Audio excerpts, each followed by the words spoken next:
Adiós. Continuamos con el programa y con el cierre a cargo de Fernando Losana Perales. Buenas tardes, Fernando. Hola, buenas tardes.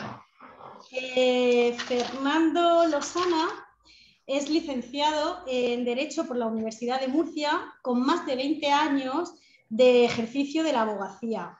Su especialidad es el derecho administrativo, siendo también experto en protección de datos y en transparencia. Su labor en los últimos años ha sido la de defender intereses de personas en situación de vulnerabilidad, así como afectados por enfermedades poco frecuentes. Es presidente del colectivo jurídico Procibes, que hoy trabaja en entornos ambientales, dando soporte a otras organizaciones que trabajan por la prevención y erradicación de la ludopatía. También ha sido presidente de la Asociación Murcia Transparencia Independiente. Asimismo, es colaborador de la Cátedra de Derechos Humanos y de la Naturaleza de la Universidad de Murcia, tras haber sido elegido por 2 veces por el Consejo de Europa para sus programas de formación y aplicación de los derechos humanos en Europa y su exigencia ante el Tribunal de Estrasburgo. Bueno, Fernando, cuando quieras. Bueno, pues antes de nada, agradecer profundamente a la Universidad de Murcia y a Spain esta oportunidad que me brinda de poder hablar de un tema que lo llamamos los aspectos jurídicos de la muerte digna, pero que en realidad van un poco más allá. A mí, una de las razones por las cuales se me elige por parte del Consejo de Europa, a través del Consejo General del Poder Judicial Español, para estos programas, es que tenemos que dar efecto multiplicador a los derechos humanos. Y hoy, precisamente, la muerte digna tiene mucho que ver con los derechos humanos. Por eso, antes de empezar, vamos a distinguir una serie de cosas. La vida, vamos a hablar de la vida, vamos a hablar de la muerte, vamos a hablar de derechos humanos y de derechos fundamentales. Como no, esto no es una lección de derecho, porque evidentemente no es ni el ámbito ni la situación para ello, vamos a hacerlo muy sencillo. Cuando hablamos de vida, vamos a hablar de vida en un sentido biológico, la vida, pero posteriormente ese sentido biológico se transformará en un sentido de carácter más vivencial, experiencial, la calidad de vida. Bien, cuando hablamos de muerte, podemos hablar de muerte voluntaria e involuntaria. Evidentemente, la muerte involuntaria es que nos maten o que tengamos un accidente y muramos, ¿de acuerdo? La muerte voluntaria es el suicidio. Dentro del suicidio entra la eutanasia, sobre la que hablaremos al final porque es importante, porque es al final la razón de ser de esta explicación. Bien, en cuanto a derechos humanos, los derechos humanos están recogidos en los textos internacionales, la Declaración Universal de Derechos Humanos, el Convenio Europeo de Derechos Humanos, y eso, digamos, es el ámbito internacional. Cuando hablamos de derechos fundamentales, y aquí tiene relación con muchos derechos, la eutanasia tiene mucha relación con muchos derechos fundamentales, hablamos de esos que aparecen en la Constitución. Esos derechos que aparecen desde el artículo 14, la igualdad. Por cierto, Isabel Esteban acierta, pero no solamente en el problema de las personas con gran discapacidad. No, en las personas con enfermedades raras, porque últimamente esa igualdad no es tan real y tengo que pelear continuamente porque la desigualdad es muy patente en el ámbito sanitario con respecto a estas personas. Bien. Y los derechos fundamentales en el derecho español, en la Constitución, tienen un sistema para exigir su cumplimiento preferente al resto de los derechos que podamos tener. Un ejemplo de derecho fundamental es el derecho a la intimidad. Todos conocemos la situación de firmar los consentimientos para el tratamiento de nuestros datos. El derecho a la intimidad es un derecho fundamental. Luego hay otros derechos, como por ejemplo, y viendo la situación del Mar Menor, ¿vale? Tenemos el derecho a un medio ambiente adecuado, pero ese, siendo un derecho humano de tercera generación, no se configura en nuestra Constitución como un derecho de especial protección. Tiene otras vías. Sentado esto, vamos a hacer, para hablar de estas cosas, vamos a dar un paseo por la historia y para luego contar una historia, ¿vale? Bien, el paseo por la historia empieza en las cuevas de Altamira. Allá, pues entre 12.000 y 15.000 años, pues, se pusieron a pintar unos grafitis, ahí estaban todos juntos, Y bueno, en aquellos momentos eso es la humanidad, es el grupo, ¿no? Porque como decía Aristóteles, el ser humano es un zoón politicón, es un ser social que necesita del otro para poder mantenerse y tirar hacia adelante. Y en Altamira lo que hacen es que se crea una sociedad con la cual hay dos cuestiones muy importantes. Primero, planifican y prevén. ¿Por qué? Porque el nacimiento de la sociedad humana es una situación que conlleva una postergación de la muerte. Se va venciendo a la muerte. No es lo mismo estar solo en el bosque que estar con un montón de gente en el bosque, que unos pueden cazar, otras pueden recolectar, etcétera, etcétera, ¿no? Entonces, ahí empieza eso. Y ahí empieza eso, y como todas las personas, todos los seres humanos integrantes de ese grupo social son importantes, los primeros textos, pues por ejemplo el Mahabharata hindú, las normas del confucianismo, el Talmud judío, todas estas tradiciones, incluso las mesopotámicas, que son las generadoras de la civilización, hablan de algo muy importante, que es tratar al otro como a ti mismo. Aquí ya estamos marcando un punto, es decir, si yo no quiero que me mates, yo no te tengo por qué matar. Aquí hablamos de muerte involuntaria, ¿vale? Pero esa muerte involuntaria queda ahí, pero sí que existe una posibilidad de que uno se muera cuando quiera, el suicidio. Personas como, por ejemplo, pues, los ejemplos de la vida son, pues, cuando un caudillo militar muere, todo su ejército se suicida. Cuando una persona con una enfermedad grave y que es una carga para la sociedad se aparta para morir, eso sería una especie de eutanasia, es un suicidio, se va. O incluso, por desgracia, aunque también posteriormente en otras culturas sigue pasando estas cosas, la esposa que a la muerte de su esposo se suicida, ¿vale? Entonces estamos en ese momento del previo de las civilizaciones, pero también ya el respeto al otro está ahí. Y además hay una cuestión muy interesante que se puede ver en el Mahabharata o se puede ver en las tradiciones africanas, como por ejemplo hay un dicho en Burundi, ¿vale? Que os lo voy a leer literalmente, no, evidentemente no en el idioma de Burundi, porque no me lo sé, que dice que Imina, el ser supremo, crea a los hombres y no los diferencia. ¿Qué significa esto? Que por un lado, todos los hombres y todas las mujeres, pero bueno, todos los seres humanos en ese momento son iguales porque están creados por el ser supremo. Entonces, ya tenemos que hay un respeto a la integridad, hay una igualdad. Y esto va generando esa protección que produce que lleguemos a la Grecia clásica, esa que conocemos de Homero, de Platón, de Aristóteles, esa, de las poligriegas, que en un momento determinado... bueno, perdón. Es que antes de llegar a esto, estamos en Mesopotamia, es que se me olvidó. Y en Mesopotamia hay un código, el código de Hammurabi, en el cual por primera vez se introduce la proporcionalidad en la venganza, porque hasta este momento la venganza era algo que estaba ahí. Si a ti te pegaban, tú pegabas, si a ti te mataban, pues tú matabas. ¿Qué hace el código de Hammurabi? Introduce la ley del talión, que viene a decir que si cortas un pie, no saques un ojo. Es decir, ojo por ojo, diente por diente. Y ya se pone un poco de coto ahí a la integridad. Igualmente, después en Grecia, con el código de Dracón, el papel de la represión y por tanto el poder de decidir sobre la vida y la muerte de las personas deja de ser algo propio de la esfera privada de esas personas para convertirse en algo propio de la polis y por tanto lo decide la polis.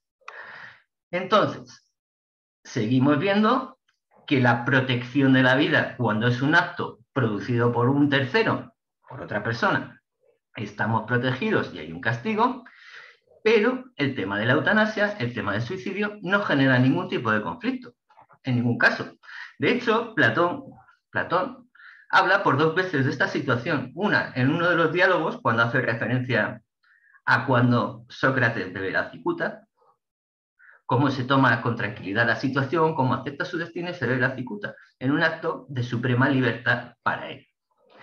Y posteriormente en su obra, en La República, la más famosa, donde establece un sistema social y habla del suicidio de la eutanasia como una parte necesaria quizá de la sociedad para progresar y quitarse un poco las trabas que le pueda conllevar la existencia de personas con enfermedades o discapacidades en el entorno de su desarrollo. Bueno, esto es lo que hay, pero es que además, aquí ya partimos de la base que la vida viene de Dios, que somos iguales, pero aparece una cuestión muy importante que va a tener una trascendencia hasta hace 10 minutos, bueno, incluso 10 minutos, dentro de 10 minutos la seguirá teniendo, que es el juramento hipocrático. El juramento hipocrático, todas las personas que se dedican a la medicina, me refiero facultativos y facultativas, hacen este juramento, que es un juramento ético, en el cual dice literalmente, jamás, jamás daré a nadie medicamento mortal por mucho que me lo pidiesen. Desde ese momento, la medicina ha sentado una base. No va a ayudar en la muerte, no. Va a intentar, conceptualmente, conforme a lo que propone Hipócrates, lo que su objetivo vital, o sea, su objetivo es salvar vidas, no dar la muerte. Esto sucede en Grecia, pasamos por Roma. En Roma el derecho romano es la base de todo nuestro derecho. En Roma se sigue habiendo, bueno, o sea, penas capitales, evidentemente. Ahí tenemos la imagen del crucificado desde hace muchos siglos, porque era un tema de un delito político. Tenemos situaciones donde se protege la vida, pero no se protege la vida de todas las personas. Recordemos que en estas sociedades son esclavistas y además son machistas. Me explico. Sin hacer un revisionismo histórico de la situación, pero son machistas porque el único ser humano al que se le reconocen derechos es al hombre. Además al hombre con una serie de condiciones. Evidentemente no puede ser esclavo, en algunos momentos incluso no puede ser pobre, etcétera, etcétera. ¿Vale? Al hombre. Bueno, resulta que en cuanto a la eutanasia, al suicidio, los estoicos, una corriente filosófica que además tiene una gran efervescencia en Roma, pues los estoicos, tanto Séneca, Epícteto y Marco Aurelio, hablan de esto, del suicidio, y hablan de la necesidad, de que es bueno, incluso saludable, el suicidio cuando ya no tenemos una situación, porque ellos hablan del deleite del alma, una situación que ya no produzca ese deleite del alma. Y entonces podemos incluso dejar nuestra vida. Por lo cual, pues ahora mismo pues tenemos eso, que nadie cuestiona el suicidio, que está ahí, que ya el juramento hipocrático, evidentemente, ya se está haciendo, pero no sabemos hasta, evidentemente, no tengo datos, pero no sé la influencia que pudo tener en la antigüedad este juramento hipocrático, si llegado el momento alguien utilizaba algún remedio para que alguien tuviera una buena muerte, ¿no? Que al final lo que es la eutanasia, la buena muerte. Bueno, pues esto está así, y durante el Imperio Romano, ya el Bajo Imperio Romano, pues el cristianismo aparece. Y el cristianismo tiene mucho que decir respecto del tema del suicidio y de la eutanasia. ¿Por qué? Porque primeramente, el cristianismo no condena el suicidio, no lo condena. Al contrario, lo alienta. En una época de persecución religiosa, en una época de necesidad de una progresión espiritual, el suicidio, bien sea como una pretensión de un mártir que se entrega voluntariamente, o bien alguien que decide de alguna forma unilateralmente buscar la trascendencia a través de la muerte, eso está ahí y eso se alienta por parte de la Iglesia. Pero llega un momento en que la cosa parece que se le ha ido de las manos a alguien. La situación es un poco complicada porque hay mucha gente que se suicida y entonces, pues ¿qué hace la Iglesia? Pues en el Concilio de Arles determina que el suicidio es una cuestión que es propia del diablo y lo condena como un atentado a la voluntad de Dios y por tanto tiene una serie de consecuencias. Por ejemplo, una es la incautación de los bienes del suicida, u otra es la de no darle sepultura en tierra sagrada. Y esto ha sido así. Vale. Entonces, estamos aquí en un momento donde no hay todavía una definición de derechos, pero bueno, ya empiezan a haber ahí situaciones incipientes. En la Edad Media empieza a haber también una protección del derecho a la vida, insisto, otra vez, con los matices propios de la sociedad estamental medieval, donde solamente unas pocas personas tienen unos derechos realmente sobre otras. Y bueno, pues el control de la Iglesia, la expansión de la Iglesia, el control de la Iglesia durante la Edad Media es de sobra conocido, y ya empieza a haber algunos momentos en algunos momentos empieza a haber situaciones que ya empiezan a ser críticas. Y estas críticas empiezan en el Renacimiento. En el Renacimiento ya se empieza a hablar de eutanasia, de la no existencia de un problema. Francis Bacon en 1651, en una de sus obras, creo que Atlántida, manifiesta que la eutanasia, de alguna forma define la eutanasia y la define como algo positivo para la sociedad, para dar un alivio a quien sufre. Luego los positivistas, Hume y demás, pues también hablan de esto. Y así, vamos avanzando en la historia y llegamos a la Revolución Francesa. Bueno, mejor dicho, a la Declaración de Independencia de los Estados Unidos. La Declaración de Independencia de los Estados Unidos habla de algo muy importante, que es favorecer la libertad y la vida de las personas para la búsqueda de la felicidad. Y posteriormente, en su Constitución, esto se recoge en 2 enmiendas, donde por primera vez se habla del derecho a la vida. Bien, el derecho a la vida, que ya todavía sigue siendo una cuestión de mera existencia, pero al final la vida tiene una intención, tiene un destino, y entonces es necesario protegerla y dar las facilidades para que esto se produzca. Posteriormente, en 1789, con la Declaración de los Derechos del Hombre y del Ciudadano, que se produce tras la Revolución Francesa, tras la toma de la Bastilla y la Revolución Francesa, aquí también se vuelve a hablar de esta situación y además se produce una cuestión muy importante. Empieza, porque hasta el momento ha estado entre el delito religioso y el delito civil, por así decirlo, para distinguir los ámbitos, el delito religioso o el delito ciudadano. Allá empiezan los códigos penales que vienen posteriormente a despenalizar el suicidio, ¿vale? Porque hasta ese momento, hasta que se va produciendo la despenalización, el suicida era un delincuente, era un criminal. Y eso tenía unas consecuencias. Esas consecuencias eran que si moría, se le podían incautar todos sus bienes, y si no moría, tendría que hacer frente a las responsabilidades que ello conllevara. Entonces, se produce esa evolución y se va destipificando, que es la palabra, no está tipificado como una infracción penal el suicidio. Y bueno, esta situación pues, va avanzando así, ¿vale?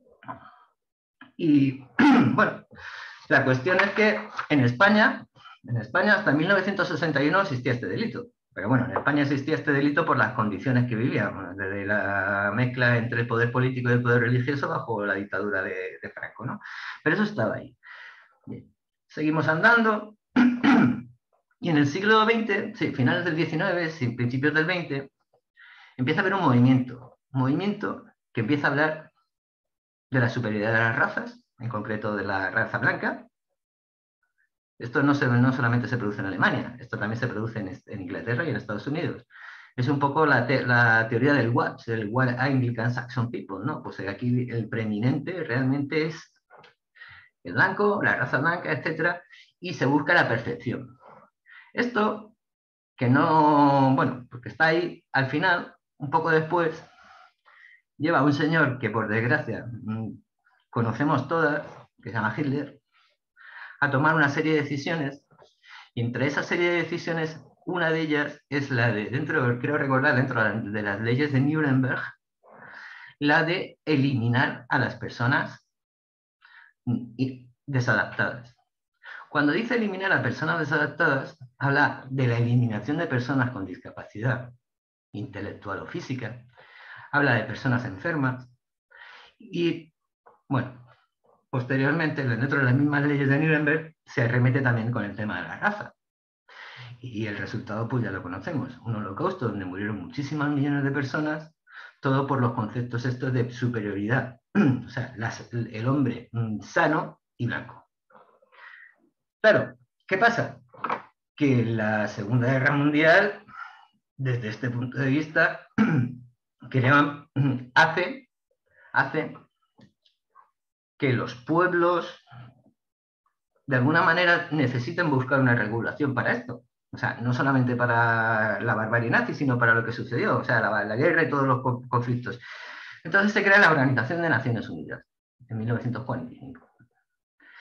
Esa Organización de Naciones Unidas se pone a trabajar y una persona muy interesante, Eleanor Roosevelt, la mujer del presidente de los Estados Unidos, Roosevelt, es la persona que se encarga de dirigir, coordinar y promover la Declaración Universal de los Derechos Humanos de 1948. ¿Vale? Esta Declaración Universal de los Derechos Humanos ya habla del derecho a la vida. Pero claro, es un texto de carácter internacional, universal, con matices, porque como el otro día decía un coronel del ejército español, dice, claro, dice, bueno, si hoy hubiéramos firmado la Declaración Universal de los Derechos Humanos, seguramente no hubiera sido ni por unanimidad ni se hubiera aprobado, porque razones tenemos ahora mismo para ver que existe una incompatibilidad con la Declaración Universal de Derechos Humanos, que tiene un carácter occidental, con situaciones como, por ejemplo, las que se están produciendo en el mundo islámico con la Sharia y la Declaración Universal de Derechos Humanos. Y el ejemplo más flagrante, más dantesco y más repugnante es la situación de la mujer en Afganistán. ¿Vale?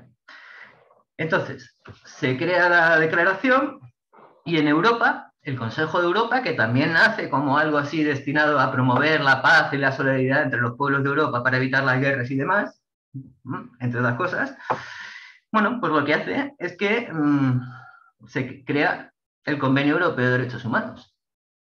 El Convenio Europeo de Derechos Humanos de 1948, perdón, de 1950, que está en vigor, que tiene varios protocolos añadidos y que se ha ido adaptando a las necesidades de Europa. Bien. Pues este Convenio Europeo de Derechos Humanos, que está ahí y habla del artículo 2, pues como realmente de eutanasia no se habla, pues no tienen, digamos que vamos a hablar que el Convenio Europeo de Derechos Humanos, en el artículo 2, lo que tiene son obligaciones positivas para los estados para promover, favorecer y facilitar la vida de las personas, evitando las agresiones bien por parte de las autoridades o bien por parte de particulares, así como dar la posibilidad de brindar tratamientos para la conservación de la vida. Bien, pues eso está ahí. Y nada, pues seguimos nuestro paseo por la historia. Llegamos a 1978. ¿Qué pasa en 1978? España, el 6 de diciembre, el pueblo español, el referéndum, acepta una propuesta de texto constitucional, lo aprueba por una amplia gran mayoría, se pone en vigor y ese texto, que tiene derechos fundamentales, que como antes decíamos, la concreción de esos derechos humanos, habla del derecho a la vida. Y ahí está. Y es un derecho que desde 1978 hasta prácticamente 1990, ahí está, pero ya con las primeras leyes del aborto, ya el derecho a la vida y el aborto y estas cuestiones que también serían para tratar en otro momento, en otro tema, estas situaciones lo que hacen es que, bueno, pues se van produciendo resoluciones constitucionales de alguna forma modulando y distinguiendo lo que es el derecho a la vida, pero sobre los supuestos del aborto, no entrando en otras consideraciones. Hay un auto del Tribunal Constitucional respecto de enfermos de hepatitis C que sí que habla en un momento determinado de la protección del derecho a la vida con el tratamiento, pero eso está ahí. Hasta la fecha, y salvo que, bueno, yo estoy esperando una resolución del Tribunal Supremo sobre esta cuestión, el derecho a la vida no ha tenido más trascendencia que en algunos puntos, en algunas situaciones, sobre todo relativas, los casos que yo conozco y en los que he participado, relativas a tratamientos, a la denegación de tratamientos para enfermedades raras o ultra raras, e incluso lo he utilizado y así ha sido reconocido en medidas de protección contra la COVID-19. En un procedimiento de una persona con un problema bastante serio porque era doble trasplantada con una inmunidad por los suelos, y entonces esta persona necesitaba una situación de un entorno laboral que no era el satisfactorio que podía producir un protocolo en un centro escolar.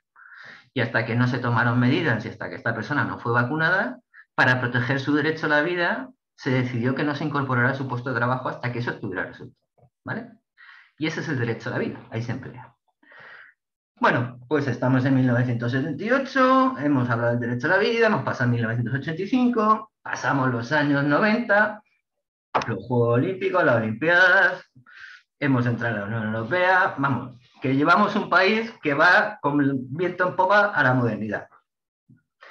Y dentro de ese viento en popa a la modernidad, una de las cosas que hay que tener en cuenta es el artículo 10 de la Constitución, porque hace referencia a que los tratados internacionales de derechos humanos son mecanismos interpretadores del derecho español.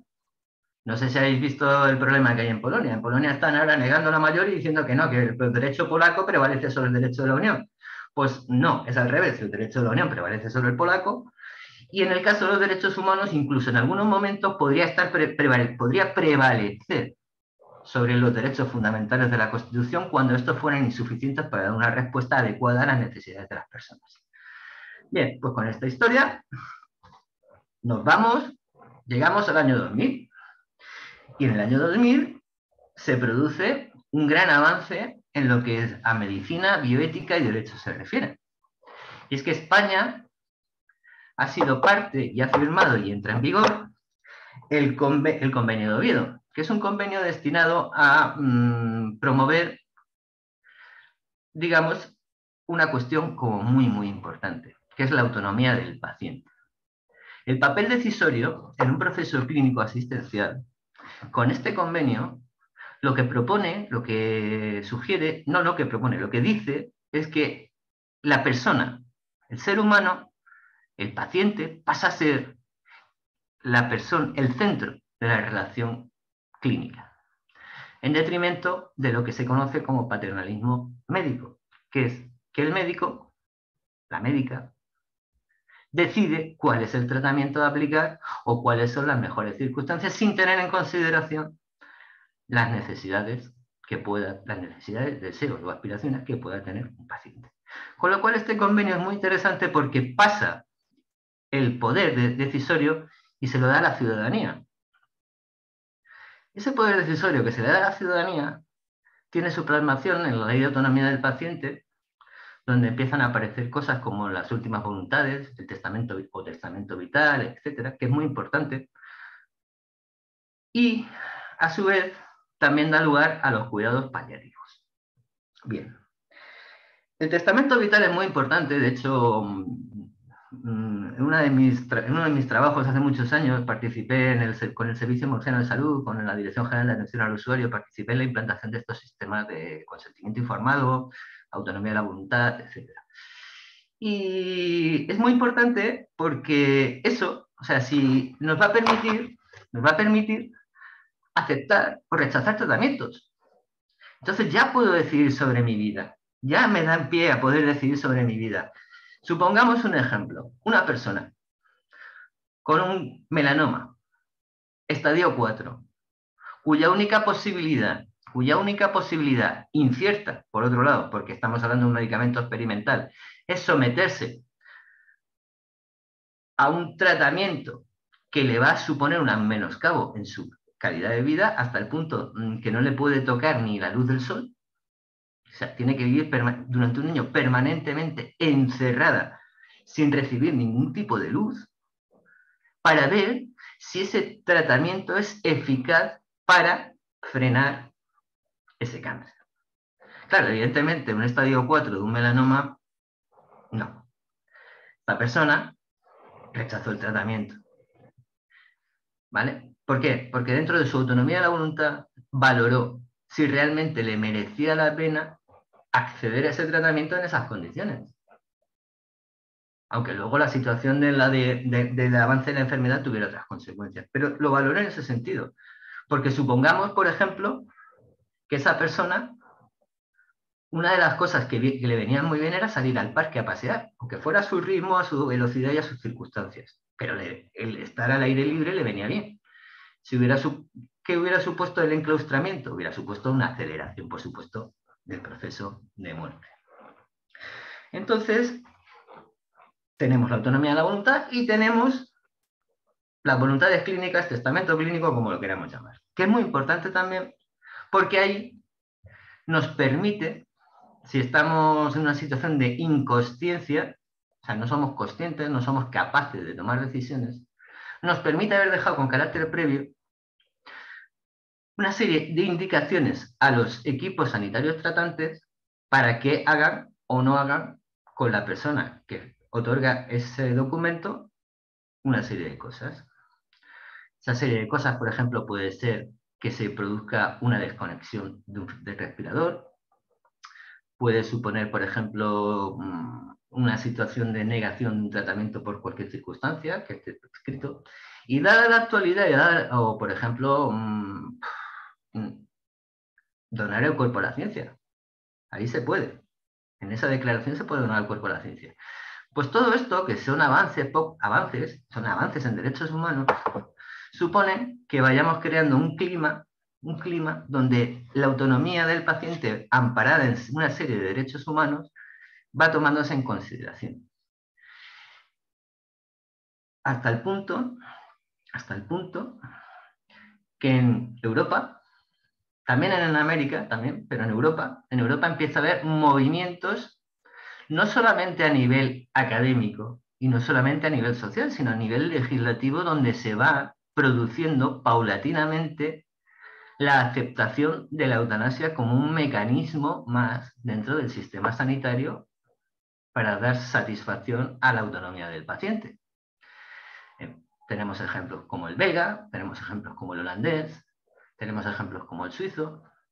En otros sitios, en otras circunstancias, no son las leyes las que determinan la existencia de un derecho, mejor dicho, de poder llevar a cabo la eutanasia, porque ahora hablaremos si hay un derecho o no un derecho a la eutanasia, ¿vale?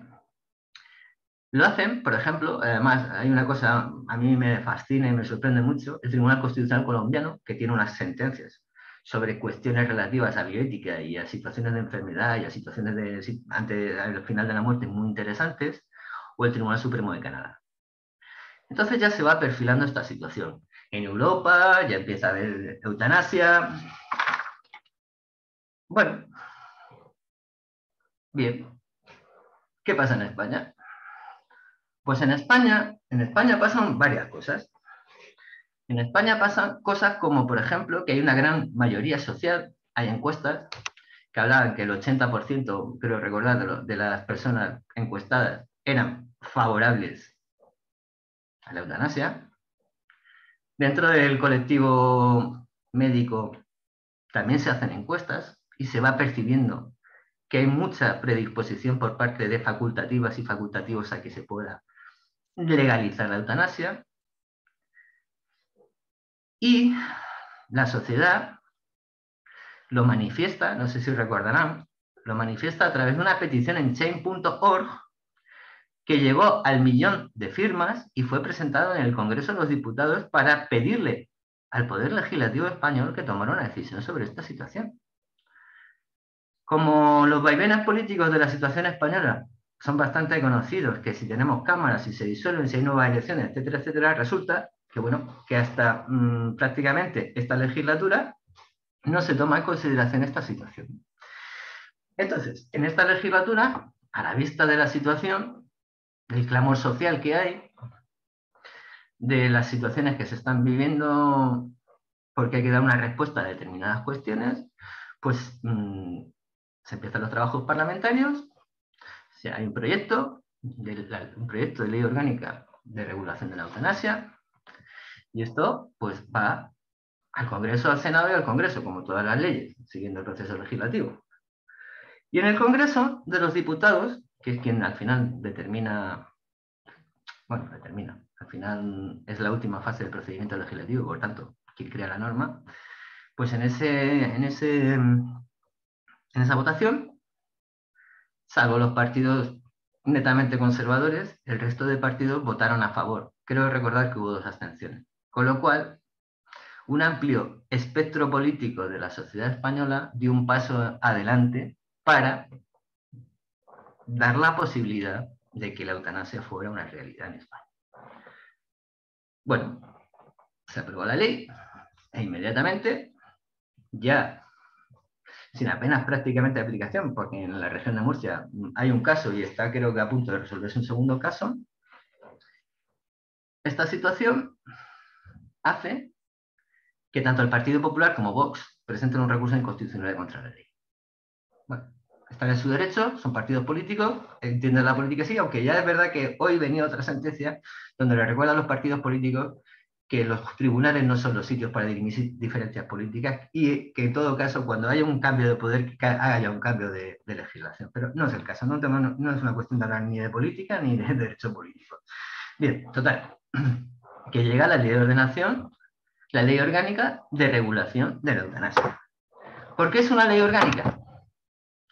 La ley orgánica es la norma de mayor rango dentro del sistema legislativo español, porque precisamente la ley orgánica tiene como fin la regulación de los derechos fundamentales de las personas, para que sean todos iguales en todas partes. ¿Vale? Entonces, algunas veces habrán podido comprobar que en algunos sitios hay una ley y que una comunidad autónoma aplica una cosa y otra comunidad autónoma aplica otra. Bien, pues no, en este caso no. En este caso es una ley orgánica. Una ley orgánica que hace referencia a los siguientes derechos fundamentales. En primer lugar, hace referencia al artículo 15 de la Constitución, que es el derecho a la vida y a la integridad. El Tribunal Europeo de Derechos Humanos, en dos situaciones distintas, personas enfermas, pues ha tenido que pronunciarse para dejar claro un poco, incluso en 3 sentencias, para dejar claro un poco por dónde va, por dónde se tiene que mover esto. En primer lugar, lo primero que dice el Tribunal Europeo de Derechos Humanos, y con mucha razón, es que este tribunal no puede obligar a ningún Estado a legislar en materia de eutanasia, ¿vale? Porque, aunque formen parte los Estados del convenio y formen parte de la jurisdicción del tribunal, hay determinadas situaciones que son propias de los Estados y el Tribunal Europeo de Derechos Humanos no entra a valorar esa situación. Esa es la sentencia Pretty, es una sentencia dictada en un caso contra el Estado inglés, y en lugar de reconocerle el derecho a la vida o la posibilidad de morir, le reconoce la posibilidad de morir, pero no por el derecho a la vida. Se lo reconoce por otra vía, por la vía del respeto a la dignidad de la persona, por el respeto a la intimidad, por el respeto al libre desarrollo de la personalidad, por el respeto al libertad ideológica. O sea, busca otras fórmulas para no incurrir en eso que no puede incurrir, que es obligar a los Estados a hacer nada, pero sí que le da cabida con otros derechos humanos que son base para poder adoptar esa decisión. Posteriormente hubo una sentencia también muy famosa, el caso de la sentencia Lambert en Francia. En esta, la familia, el Estado había decidido retirarle la alimentación a una persona que se encontraba postrada en una cama, un coma muchísimo tiempo, y hubo una reacción por parte de la familia en contra porque lo querían mantener. Al final, el Estado, o sea, el Tribunal Europeo, en síntesis, porque las sentencias del Tribunal Europeo no son muy peculiares, hay que leerlas bastante con detenimiento, en síntesis dice, bueno, el Estado tiene la obligación de proteger la vida, pero aquí prácticamente no la hay. Entonces, si decide que no procede, porque ya por mucho que esté ahí enganchado al respirador, con nutrición parental, etcétera, etcétera, esta persona no va a salir de esta. Con lo cual, evidentemente le da esa posibilidad de poder acabar con el tratamiento. Bueno, pues se acaba con el tratamiento, pues muy bien. Acaba. Y luego hay una tercera sentencia, en este caso contra Suiza, que el Tribunal Europeo de Derechos Humanos le da lección a Suiza y le dice, mira, está muy bien, que usted despenalice la eutanasia. Porque hasta el momento, y hasta la entrada en vigor, por ejemplo, en España, de la Ley Orgánica de la Regulación de la Eutanasia era un delito. Y ayudar a alguien a morir era un delito dentro del ámbito sanitario. Entonces le dice el tribunal, muy bien. ¿Usted la despenaliza? Sí, pero algo tendrá más que hacer. ¿Qué tiene más que hacer usted para que alguien pueda ejercer esta posibilidad? Pues tendrá que usted generar un procedimiento para que primero, un principio de legalidad, el conocimiento de la norma, la universalidad de la norma, etcétera, etcétera, y que las personas sean conocedoras tanto de sus derechos como de sus deberes. Por tanto, lo que tiene que hacer usted es legislar y dar solución a esto, cosa que hizo Suiza. Bien. Entonces, volviendo a España, volviendo a la LORE, hemos dicho que la LORE, bueno, pues tiene una exposición de motivos donde se manifiesta que no solamente es un... La eutanasia no solamente tiene relación con la vida, partiendo de la base de esas sentencias, de la protección positiva de la vida y de la existencia de un procedimiento para llevarlo a cabo, porque concurre la libertad, la dignidad, concurre la libertad ideológica, o sea, concurren más derechos fundamentales que avalan esta situación. Por tanto, eso es lo que manifiesta el legislador y eso es lo que tenemos. Esa ley, sobre esa base, tanto de la jurisprudencia del Tribunal Europeo de Derechos Humanos en las situaciones que hemos descrito, como en la aplicación de los principios, de los derechos fundamentales de nuestra Constitución para avalar esa situación. ¿Significa esto realmente que existe un derecho a la muerte? No. Desde mi punto de vista, no existe un derecho a la muerte. Existe la posibilidad de no vivir, que es distinto. Es decir, el artículo 2 del Convenio Europeo de Derechos Humanos, cuando manifiesta lo que manifiesta respecto a las acciones positivas, lo que dice es que el Estado... perdón. Bueno, me dicen que tenemos que ir acabando. Bueno, básicamente, vamos a la LORE. La LORE, ¿qué es la LORE? La LORE es la Ley de Ordenación de la Regulación de la Eutanasia. ¿Quién puede acceder a la LORE? A la eutanasia. Pues esto es una gran novedad en España. Esta gran novedad en España es que ya no solamente como los cuidados paliativos va a personas en situación de terminalidad, sino que afortunadamente se amplía a personas con discapacidad, porque uno de los supuestos son los padecimientos graves, crónicos e imposibilitantes. Aquí ya sí podemos hablar de muerte digna, porque esa muerte digna para esas personas en esa situación antes estaba vetada. Por lo tanto, esa extensión hace que realmente se cumpla la igualdad con esta situación.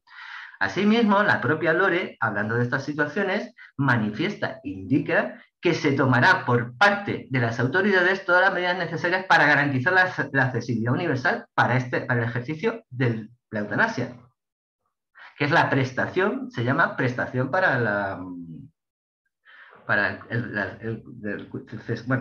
prestación sanitaria, porque es una prestación sanitaria para la eutanasia. Resulta, bueno, aquí requisitos.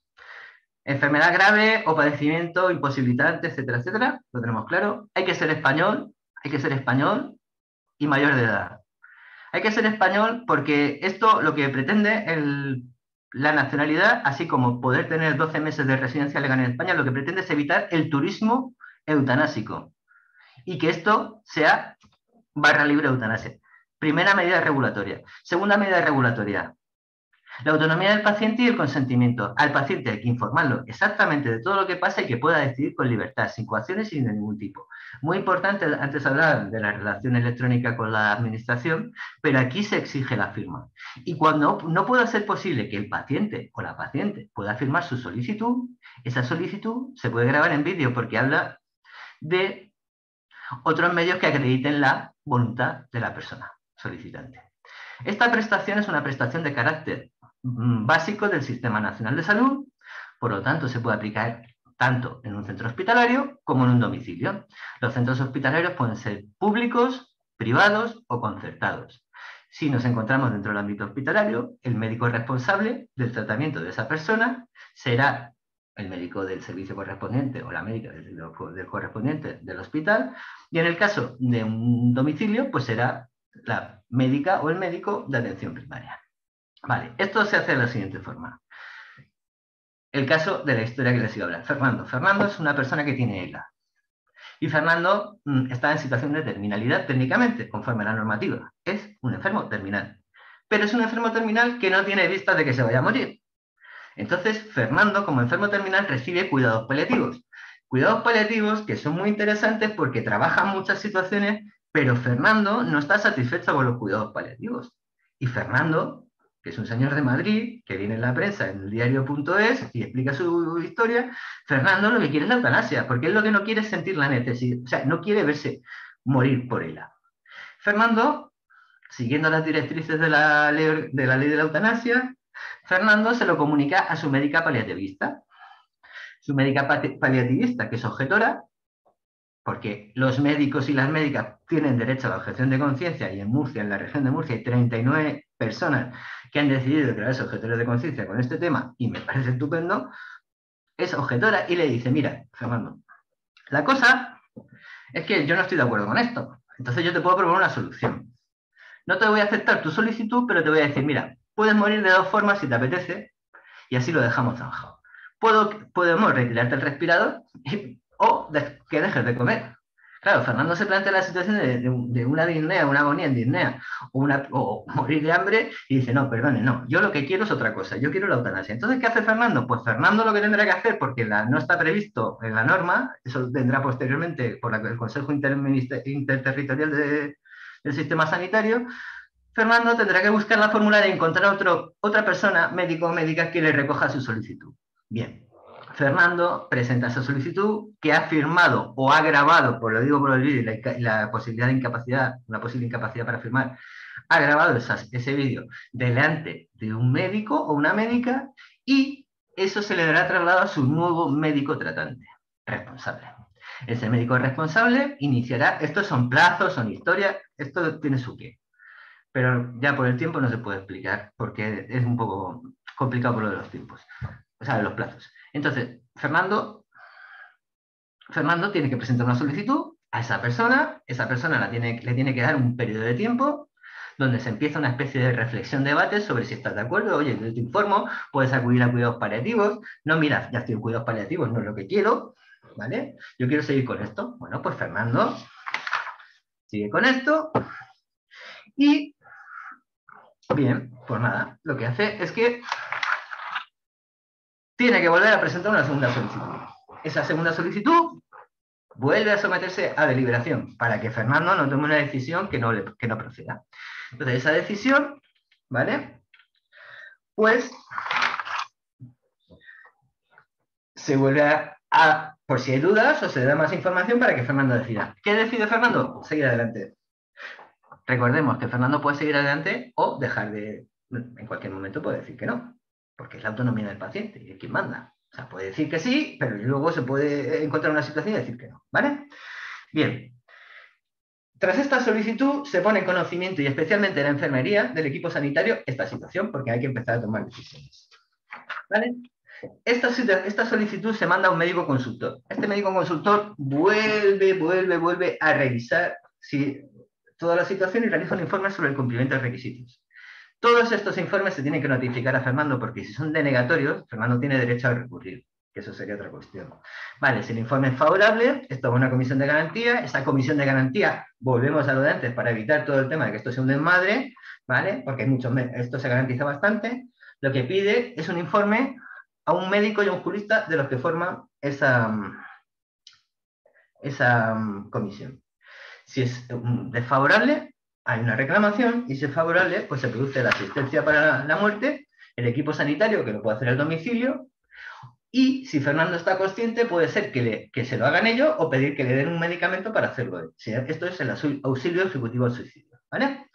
Una vez que todo está hecho, se hace una comunicación a la comisión, esta verifica que se ha cumplido con los protocolos y hasta aquí hemos llegado. Y de esta forma hemos hecho algo muy importante.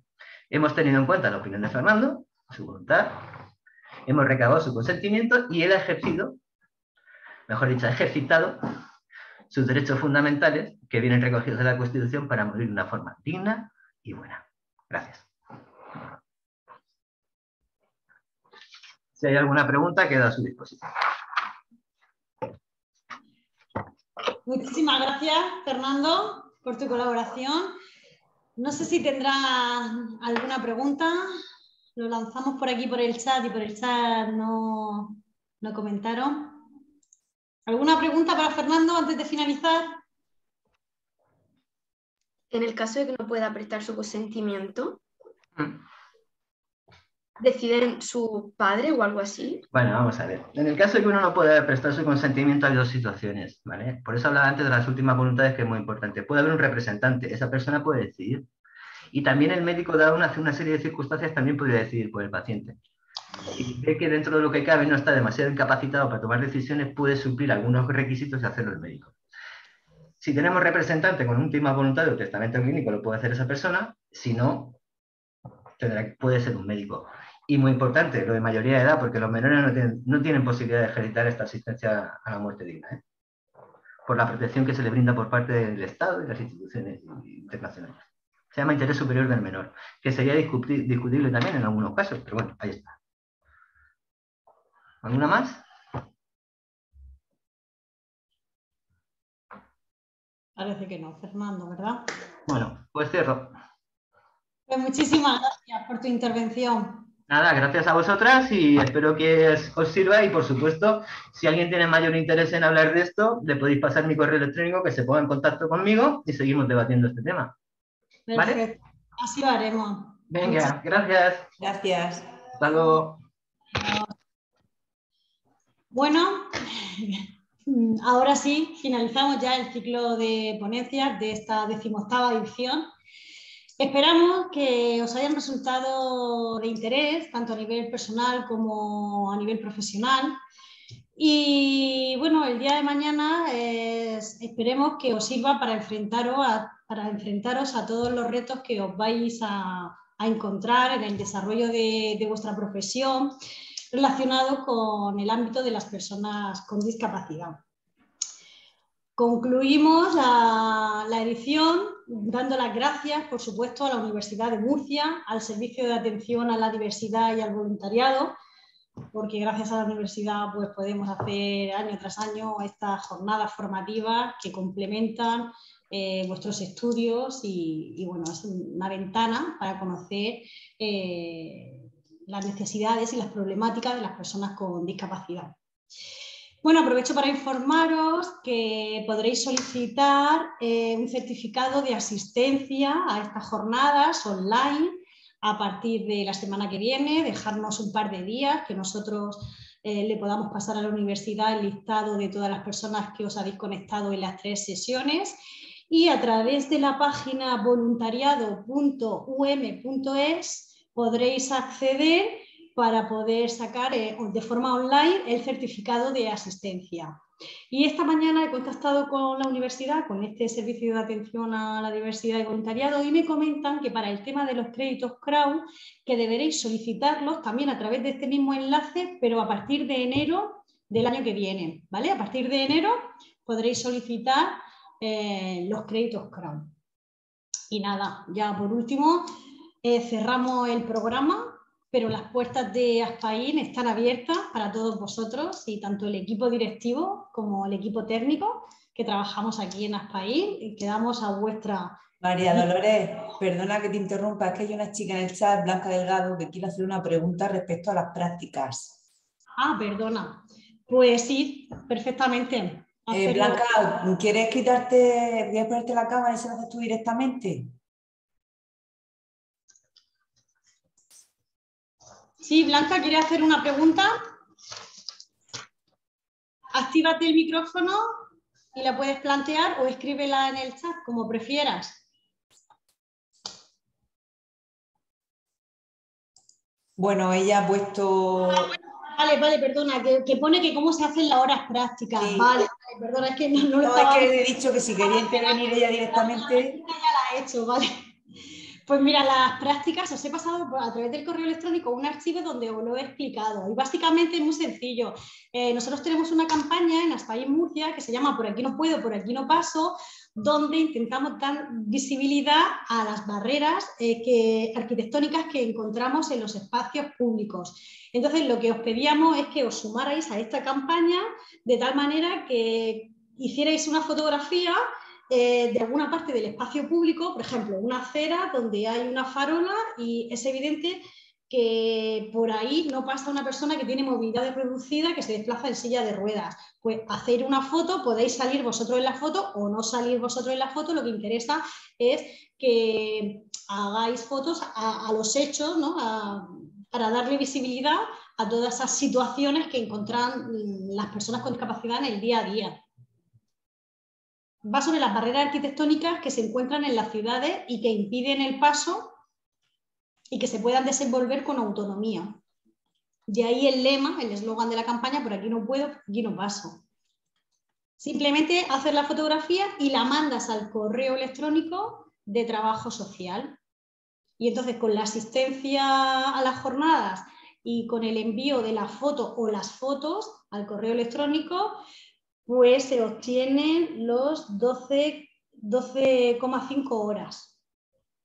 La teoría serían 7 horas y media y por la parte de la práctica 5 horas, y ahí saldrían las 12,5 horas que luego podréis convalidar como crédito CRAU. No sé si me he explicado, si tenéis alguna otra duda. Parece ser que no. Esas fotos luego lo que hacemos también es subirlas a las redes sociales, pues para eso las compartimos, le damos visibilidad de una manera. Sí, por favor, enviáis la foto al correo electrónico de trabajosocial@asfaimmurcia.org. Es el correo electrónico al que me estoy dirigiendo a todos vosotros. ¿Vale? Podéis mandar una foto, 5, 14, las que queráis o podáis.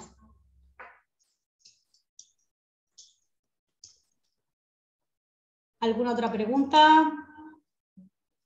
¿Alguien quiere decir algunas palabras para concluir? ¿Se puede enviar la foto el viernes? Es decir, ¿o se tiene que enviar sí o sí hoy? Es que no puedo salir de casa hasta el viernes. No, aguantamos al viernes, no hay problema. Vale, gracias. Vale. Bueno, pues muchísimas gracias por vuestra asistencia y mi compañera y yo os pasaremos un cuestionario de satisfacción totalmente anónimo porque nos interesa mucho vuestra opinión y qué aspectos podemos mejorar de cara a próximas ediciones, etc. Muchísimas gracias, un abrazo y a vuestra disposición, aquí estamos. Hasta luego. Hasta luego, adiós. Hasta luego.